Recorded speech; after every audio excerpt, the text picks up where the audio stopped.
पिता परमेश्वर अकारण करुणा वरुणालय श्री राघवेंद्र जी सरकार के पावन चरणों में अपनी बुद्धि ज्ञान मस्तिष्क को स्थापित करते हुए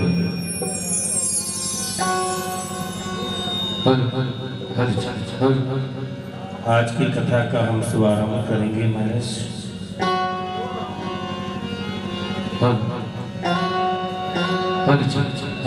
जय श्री राम, जय श्री राम।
नमामि विघ्नेश्वर पाद पंकजं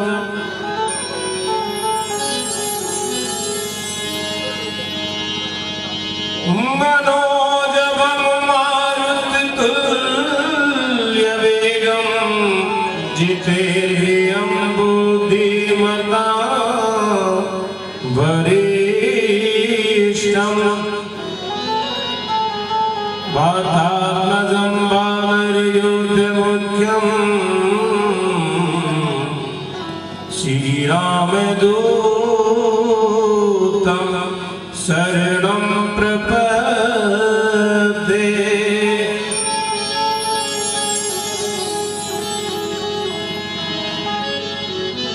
प्रणवो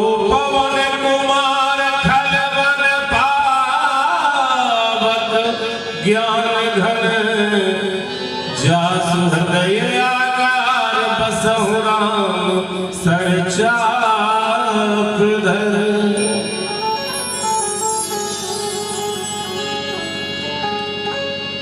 परमात्मा श्री राघवेंद्र जी सरकार जो आप सबके हृदय में आपके अंतःकरण में विद्यमान है,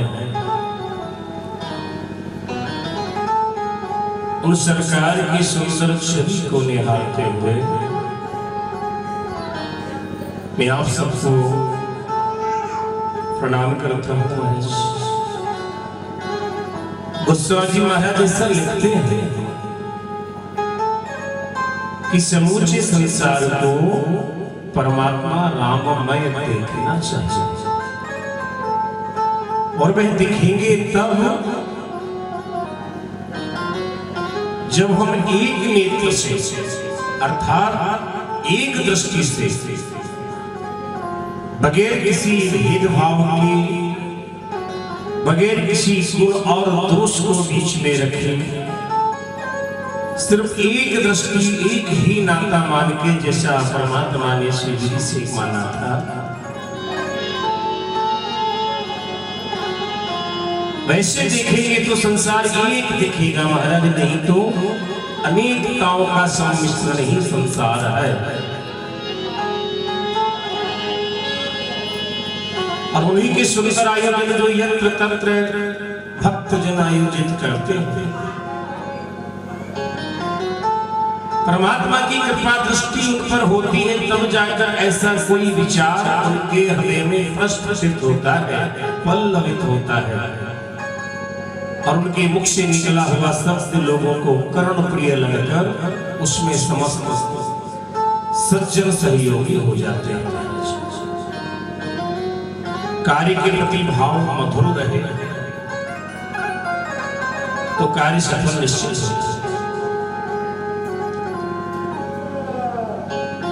हम ये ना सोचें कि परमात्मा को क्या प्रिय है क्या प्रिय नहीं है। जब उन्होंने कह दिया हम ही प्रिय हैं, तो सामग्री का तो कोई महाराज यहाँ पे प्रश्न ही नहीं आता, उनको सब प्रिय है। अगर आप कहें कि उनको ये प्रिय नहीं है तो उसने उसको बनाया क्यों? जब सब उसी ने बनाया, उसी ने रचना की, तो कोई व्यक्ति अपनी अप्रिय वस्तु का निर्माण करेगा क्यों?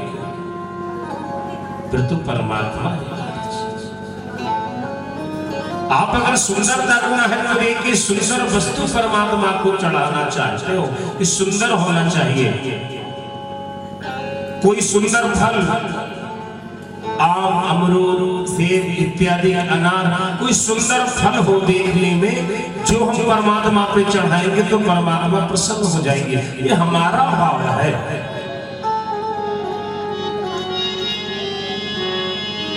अगर ऐसा होता तो परमात्मा देवादिदेव महादेव को वो धतूरे का फल जिसमें इतने कांटे होते हैं वो प्रिय नहीं होता महाराज। अगर सुंदर फल उनको चाहिए होता।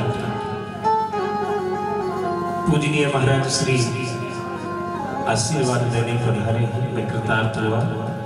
बड़ी कृपा है आपकी, जो आपके आशीष से इस सुंदर आयोजन को संचालित कर पा रहे हैं। गुरुर्ब्रह्मा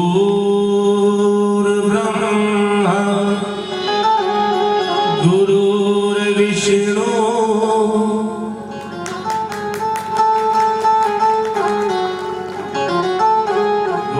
गुरुदेवो महेश्वरा गुरु साक्षात् परब्रह्म तस्मै श्री गुरुवे नमः। देखिए महाराज, अगर हम कहीं सुंदर फल चढ़ाना चाहते हैं परमात्मा को, तो ये जरूरी नहीं कि उनको सुंदर फल प्रिय लगे। ये हमारा स्वयं का विचार है कि उनको सुंदर फल प्रिय होगा। अगर ऐसा होता तो वो धतूरी का कांटे वाला फल महादेव को अच्छा नहीं लगता, वह बहुत प्रिय है भगवान को। और अगर हम कहें कि कोई सुगंध वाला फूल भगवान को चढ़ाया जाए तो भगवान सुगंधित पुष्प को ना पाकर बहुत कृपा कर देंगे, प्रसन्न हो जाएंगे। ऐसा नहीं, अगर ऐसा होता ना तो वह सफेद अकाव का पुष्प जिसमें सुगंध भी नहीं होती और जिसको हाथ में लेते से ही उसमें जो निकलता है स्वेद अर्थात दुग्ध, तो अपने हाथों में लग जाता है, ना सुंदर अधिक है ना उसमें सुगंध है, फिर भी महादेव को बहुत प्रिय है। तो ये किसी क्या प्रिय है, ये हमारा विषय नहीं। सामग्री जैसी भी हो, जो भी हो, अपने भाव को पवित्र बनाओ, अपने कर्म को पवित्र बनाओ, अपने चरित्र को सुंदर करो महाराज। परमात्मा को आप जो भी अर्पण करेंगे वे सहजता से स्वीकार कर लेंगे।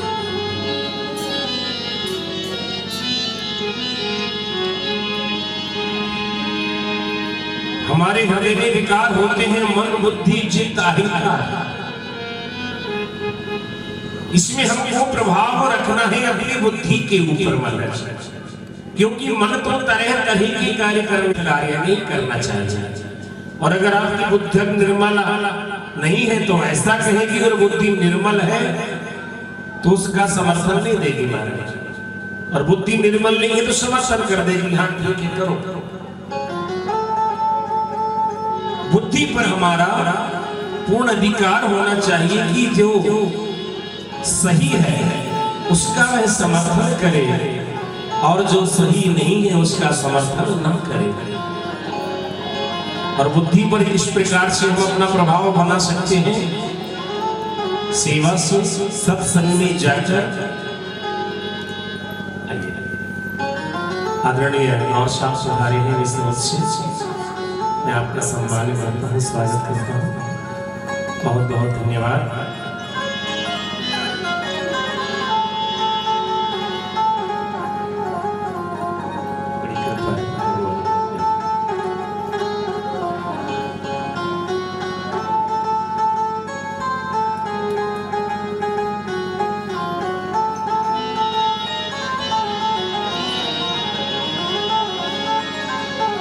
बुद्धि महाराज कहाँ जाकर पवित्र होगी? हनुमान जी महाराज के चरणों में जाकर, क्योंकि वही विद्यावान है और वही बुद्धि के दाता है। अगर हम उनके चरणों में जाके अपनी अरज रखें, हमारी बुद्धि निर्मल पवित्र कर देंगे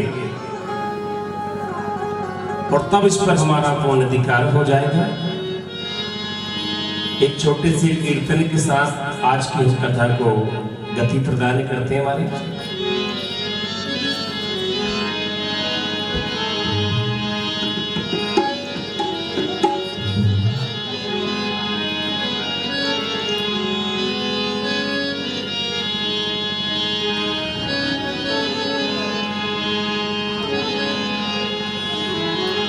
बोलिए राघवेंद्र सरकार की जय हो। सरकार से विनय अनुनय है, प्रार्थना के साथ आज की कथा को हम गति प्रदान करते हैं।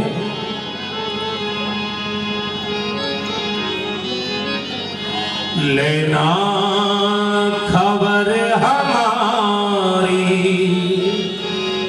मेरे अवध बिहारी, लेना खबर हमारी मेरे अवध बिहारी।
दर्शन की आस लाया।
राघवेंद्र सरकार की अरजकल की सुंदर चरित्र कथा में परमात्मा राघवेंद्र अवधपुर से वन यात्रा के लिए महाराज नगर से निकले और सभी नगर के नर नारी पुरवासी रोते रोते रथ के आगे लिपट गए। सरकार, अगर आप जा ही रहे हो ना तो ये रथ हमारे ऊपर से ले जाइए, हमको आपके बगैर जीवन जीना नहीं चाहिए। विविध प्रकार से हमारे सरकार ने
माध्यम केवट का रहा और नर्मदा मैया हमको यहाँ पार कर दे, माध्यम राम कथा बन जाए। कितनी बड़ी बात है। पार तो मैया ही करती है महाराज, क्योंकि हमने जन्म से अगर इसी की गोद में अपना बचपन बिताया, यौवन बिताया, ये दोनों के बाद भी जिसकी गोद में वृद्ध अवस्था में भी वो स्वीकार कर लेती।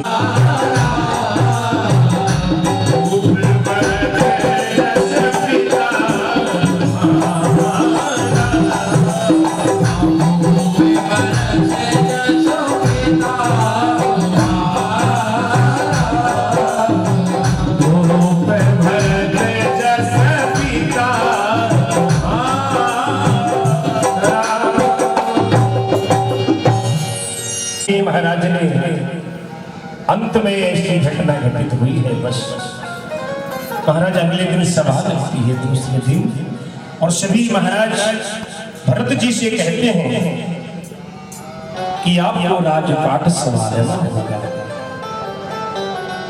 और तभी कौशल्या ने कहा कि इसके लिए अंदर से बंद कर रखी है कि मुझे भरत पर भरोसा था, शत्रुघ्न पर भरोसा था।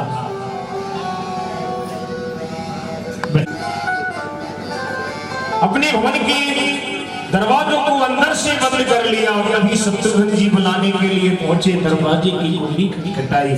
कैकेयी ने कहा मंथरा गई। महाराज देखा तो शत्रुघ्न जी है। दौड़ती दौड़ती गई, रानी शत्रुघ्न आए हैं, आप बात कीजिए, मैं नहीं करूंगा। रानी कैकेयी ने कहा क्या है?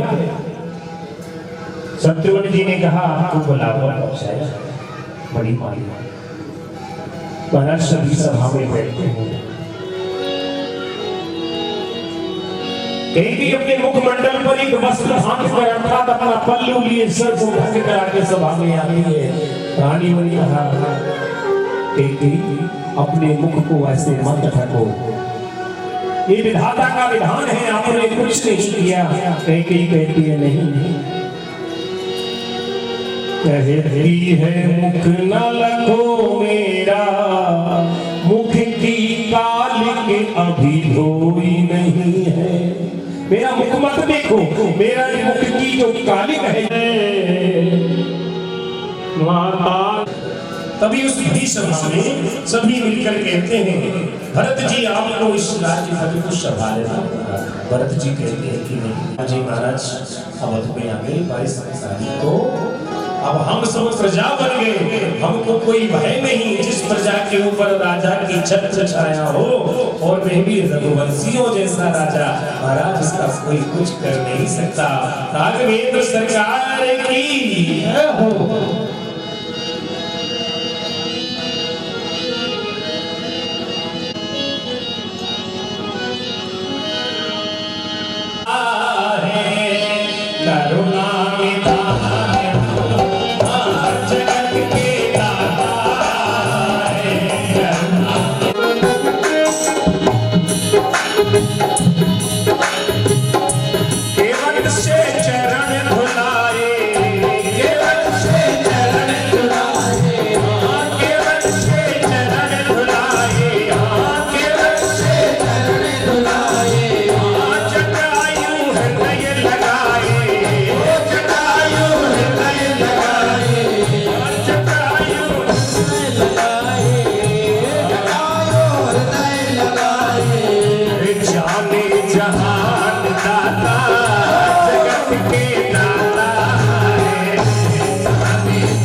सरकार की। सारा संसार जानता है महाराज कि संसार को चलाने वाला, सृजन करने वाला, पालन करने वाला और इसका विनाश भी करने वाला एक बार ब्रह्म परमेश्वर है। हम सब बस उसकी लीला के पात्र हैं। किसी को कथा कहने का पाठ दे दिया, किसी को कथा सुनने का पाठ दे दिया, किसी को संगीत में बजाने का, तो किसी यज्ञ में बोलकर मंत्र पढ़ने का।